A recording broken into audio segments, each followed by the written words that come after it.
Now we don't have any evidence like that. We kind of lost the track, lost the footprint in the sand when she landed there at LaGuardia Airport. Yeah, if Kaitlin is out there watching or anyone that is helping her, we ask you to come forward. Have Kaitlin or Kaitlin yourself surrender to authorities. It's just a matter of time. We're constantly working day in and day out. And we'd like to safely bring you into custody so that, you'll have your day in court and you'll be able to tell your side of the story.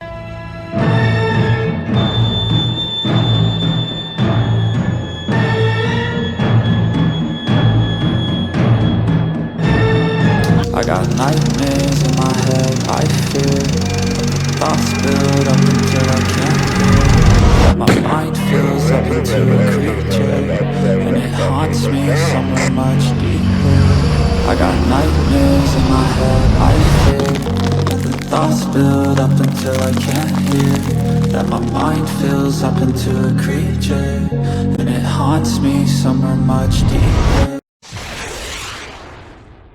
Hello and welcome to True Crime Rocket Science, the most authentic voice in true crime. Do you think Kaitlin Armstrong wants her day in court? Do you think Kaitlin Armstrong wants to tell her side of the story? This is the second time that she's been on the lam. The first time was many days. This one was a couple of minutes. And what is quite interesting here is we're dealing with something in the last couple of hours that was clearly brazen, and the allegation that's being made against her is similar, that her boyfriend was fraternizing with someone and that she was perhaps jealous of that person and then acted brazenly. Is it the same psychology? Did she roar and rampage? Did she want to get revenge for whatever was what she perceived was going on? I must have been watching the movie Kill Bill, and the theme of that movie is revenge. Is that what the theme is in this story? Before we get to the rest of this episode, if you haven't subscribed to the channel, please do. Bear in mind, I am traveling to Texas to actually attend this trial. We are around about just over 2 weeks shy of Kaitlin Armstrong's date with the court, and so I do intend to be there for some of the trial. So if you're interested in the Kaitlin Armstrong case, looking for some coverage on site in Austin, Texas, but from someone who doesn't really have a horse in the race, then you might find my coverage quite interesting. If you're enjoying this analysis, please like, share, leave a comment. You can also hit the thanks button, and let's get started. So what is very unusual about the Kaitlin Armstrong case in terms of true crime is in true crime we tend to deal with certain, let's call them ordinary people, though none of them are really ordinary. I think, everyone is quite different and quite special and quite unusual in some way. But what is quite exceptional in this case is we're dealing with two world-class athletes in Mo Wilson and Colin Strickland. And in a way, Kaitlin Armstrong was sort of, you could say, the odd one out, or someone who is standing between those two world-class athletes. And you kind of get the sense that she's quite athletic herself, that in the way that she's been able to break free, not once but twice, shows a certain degree of not only guile but a kind of athleticism. You've got to be quick on your feet in order to stay one step ahead of the authorities. And so what has happened over the last couple of hours, the officer said that she ran, obviously, on foot, ran about a block into a neighborhood, but was basically within their sights pretty much the whole time. You may remember that this is an amateur yoga teacher, but she was also someone who would go on some cycling adventures with her famous sporting boyfriend. The incident occurred while she was at the Del Seaton Medical Center, and looks like she used that as a premise to escape. We don't know whether Kaitlin Armstrong was wearing shackles on her arms or legs, or what medical treatment prompted the appointment outside of the jail clinic. One does wonder whether it was something under the pretenses of medical treatment. The timing is just very interesting and quite unusual. We are in the month of her trial. The trial is scheduled for the 30th of October, getting very close to that point when she almost slipped out of their hands. Interestingly, the corrections officers didn't draw firearms. Obviously, she couldn't have been armed, but they haven't really provided much detail on how exactly she was apprehended. I do think one's got to ask, what are the legal implications of this incident? Does it help her case? Does it look like guilty knowledge, or does it look like an innocent victim? She has pleaded not guilty, but it's been quite interesting, the legal narrative.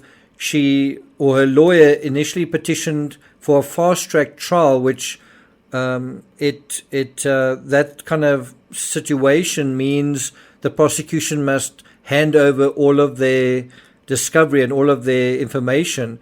And of course, once they did that, then the defense changed their mind, and the trial has since been scheduled the way, well, a non-fast track trial would go. And interestingly, you had a very similar strategy in the Brian Koberger case. I don't know if you guys know this case very well. She's currently being held in Travis County Jail on a $3.5 million bond. It's quite a heavy bond. She faces up to 99 years in prison if convicted. Kaitlin Armstrong is accused of gunning down a 25-year-old competitive gravel and mountain bike racer from Vermont, Mo Wilson. And she was in Austin for a race. She was amongst the favorites to win when she was found shot to death. Similar to the Morphew case, there was also a bicycle that was taken out of the residence and left somewhere down the road. And so it seemed as though someone had stolen her bike. And so the allegation is that Armstrong flew into a jealous rage after finding that this 25-year-old, Mo Wilson, was seeing her boyfriend, Colin Strickland, who's 35. And so he's also an interesting part in this, what some people call a triangle. Were they in a relationship? And what did Colin Strickland know? Because obviously after the murder, Kaitlin Armstrong went home to Colin. And, what did they say to one another, after that? If you know the story, Kaitlin fled Texas soon after the police interviewed her, soon after it became clear that they were sort of homing in on her. And she actually traveled to Costa Rica via Newark Airport in New Jersey. So she traveled Texas to New York and then to a hostel in Costa Rica, where she was caught over a month later. What she went on to do, which is quite interesting, is it's alleged that she had plastic surgery. Her appearance does appear to be altered in court pictures. The other thing that is being discussed is that she had her sister's passport with her, and this seems to be how she was able to evade authorities. And so I guess the question does arise, did she get help from her sister? Did her sister knowingly help her? Well, hopefully some of these questions will be revealed during the trial. I'm not going to take it further than that. I will, in order to review the case, I'm going to play you the rest of the content from this episode as we had it many months ago. Hello and welcome to True Crime Rocket Science, the most authentic voice in true crime. So there's not been very much news in terms of Kaitlin Armstrong. She's still on the run. It seems like she's been on the run for almost 20 days. We're approaching 3 weeks. But it's not as though there's no information. Some things have taken place. You've just heard Deputy Brandon Fuller, I think he's from the U.S. Marshal Service, telling News Nation Prime, surrender, come forward. I really don't think that is likely to happen here. but that is nevertheless what they're saying. He also says in that they basically lost all track of her when she landed at LaGuardia in New York. Now, since then, there was a memorial cycle ride in honor of the cyclist that died, Mo Wilson. The Austin, Texas cyclist gathered in her honor. And obviously, it's not where Mo Wilson's from, but they nevertheless did gather. I've got to say, it's really tough seeing this because I lost a close friend of mine about 8 months ago. And there was also a memorial ride for him in his hometown, up to his house and so on. In fact, I actually wanted to start a memorial ride where I was. And so this cuts close to home for me and close to the bone. In terms of an article from velonews.com, they say that someone spoke at this memorial gathering on Memorial Day, and they basically just said the violence that took Mo's life was not okay, and we are not okay. Speaking on the stone steps of the federal courthouse, that was on Sunday afternoon, overlooking a crowd of about 100 people, all of them from Austin. And that was like in 100-degree heat in downtown Austin. Now, I want you to look at this image. This is an image of the Deep Eddy Pool. And I want you to have a look at this image and look at the word that is peeking out between the treetops in the background. You see it? I have since found another image of that pool on News Nation, which shows a pool there with lanes in it. So it is quite possible that they were both training there, that it wasn't just a casual encounter. We just don't know for sure either way. But they were both sports people, and so who knows what they were doing. The aspect I want to highlight in this video is something that has come through on cycling news, something I didn't really realize. Apparently there are something like 4 new warrants that have come out, and in any event, apparently Strickland originally acted as though he did not know who Mo Wilson was, but eventually admitted to knowing her. That is according to the text in one of these warrants. And so we're going to quickly go through the timeline and just do a quick review of it. So you may recall that Mo is not from Austin, Texas. She flew into Austin on May 10th, the day before she lost her life, and she was there for an event that would have been held on May 14 in Hyco, located between Austin and Dallas. And I believe Colin Strickland would also have taken part in that same event also on May 14. So obviously him taking part would certainly have made Kaitlin aware that, you know, both of them have this opportunity of coming together again. And she knew, Kaitlin Armstrong knew that they had prior engagements with one another, prior interactions that had ultimately excluded her. Anyway, so a woman from Maple Avenue and a friend of Wilson's picked her up from the airport.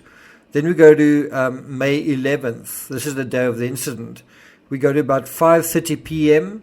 At 5:30, the friend that Mo was staying with left her own home, and that's in Maple Avenue, and received a text from Mo saying that she's going to meet up with a friend called Colin.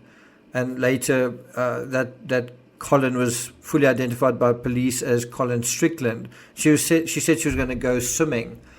Then, as the friend left the residence, that's her own residence, she saw a large bicycle travel bag right next to the front door on an elevated porch. And I think she asked Mo to take the bag inside the house before she leaves so that no one steals it. Now we go about 15 minutes later. Wilson leaves the residence at Maple Avenue to swim with Strickland at the Deep Eddy Municipal Pool in Austin. Colin said he picked up Wilson at Maple Avenue at 5:45 p.m. After swimming, they went to the Pool Burger eatery to eat. Strickland said that he picked Wilson up on his motorcycle. And then there's quite a big jump. They eat at 6 o'clock, and more than 2 hours, 15 minutes later, he then brings her home. Strickland and Wilson leave the parking lot of Poolberger on Strickland's motorcycle, according to a surveillance video timeline. And then we go 10 minutes into the future at 8:26 p.m. A vehicle believed to be Armstrong's drives northbound on Maple Avenue and then turns west on East 18th Street, right? And that is also according to CCTV footage.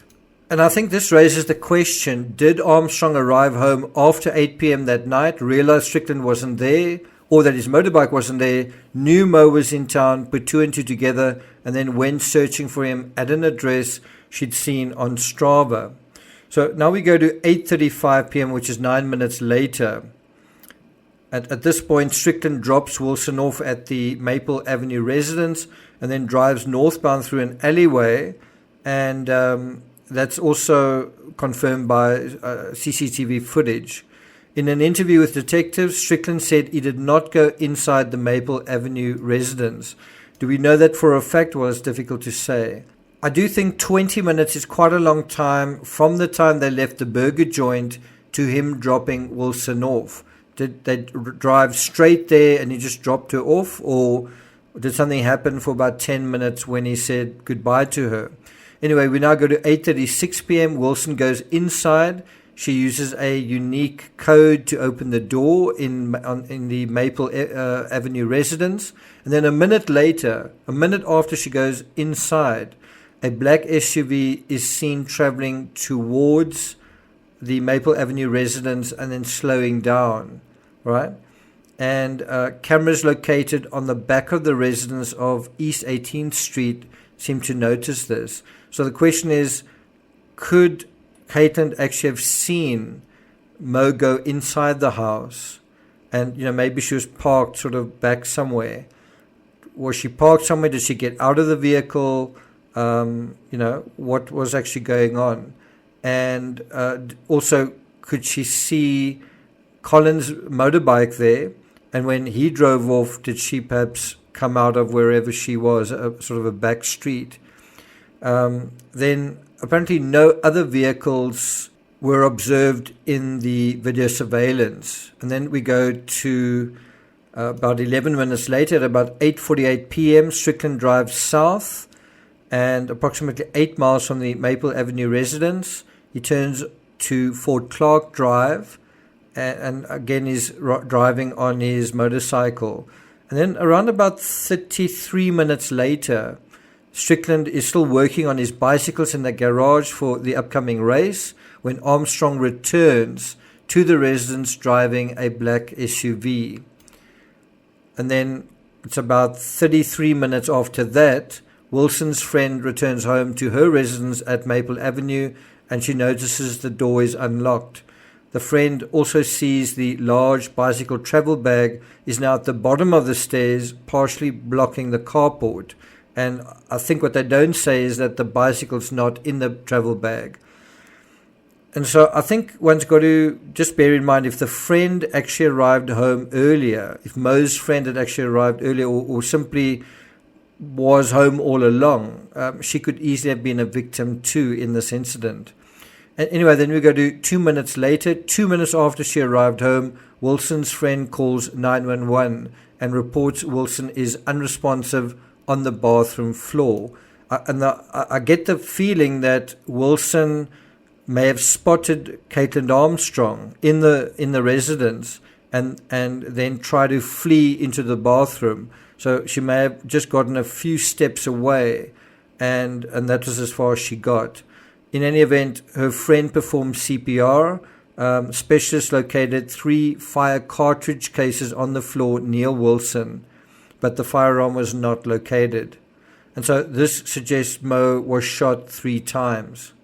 I think the fact that Mo Wilson's bike appeared to be stolen, it wasn't stolen. I mean, Kaitlin didn't steal it, but she made it appear that it was stolen, and then she sort of dumped it somewhere. She was probably hoping that someone would retrieve it. In other words, that somebody else would take her bike, and then it would seem like some stranger broke in, tried to steal her bike, and then did this to Mo. And this is where it gets really interesting. So we go now to 10:10 p.m. First responders try life-saving measures, but Wilson is announced deceased by the doctor.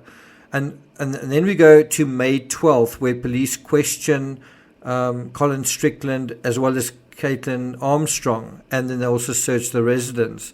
This is where it gets really interesting. They actually say that at 9:20 in the morning, right, the next morning, the police make contact with Strickland, and they say that Strickland originally acted as though he did not know who Wilson was, but eventually admitted to knowing her. And if you think about it, although it's a little bit different, Chris Watts originally acted as though he didn't know who Nicole Kessinger was. Something that I think is worth considering is, can you imagine if there was no CCTV footage and for whatever reason Kaitlin sort of got away with what she got away with, and the authorities were sort of no wiser. Let's just say, for the sake of argument, that they never found out that there was some kind of fling or love triangle between Colin Strickland and Mo, and that whole thing. If they didn't do that, and then Kaitlin returned home having done what she did, would Strickland not have suspected her? And if Strickland did suspect her, would he then have tried to protect her? Would he have kind of become an accessory after the fact?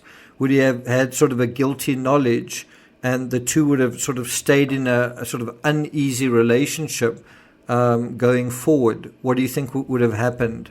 I think that aspect is just quite interesting to think about in theory, based on him apparently acting as though he did not know who Wilson was.